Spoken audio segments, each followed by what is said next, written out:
अस्सलाम वालेकुम। आज मैं आपको मेडिसिन बताऊंगा जो हाथों की तलियों में, पाँव के तलवों में चंडियाँ बन जाएं उनके लिए।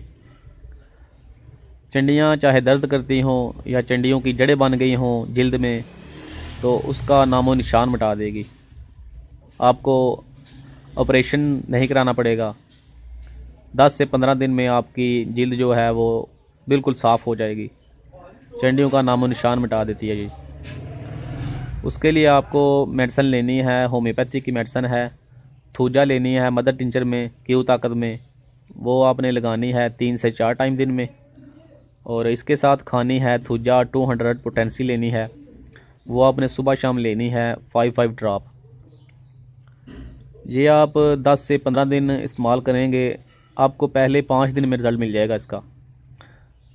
15 दिन यूज़ कर लें तो आपकी जिल्द बिल्कुल साफ़ शफाफ हो जाएगी। ना दर्द रहेगी, ना चंडियों की जड़ें रहेंगी, बिल्कुल साफ़ शफाफ जिल्द कर देगी।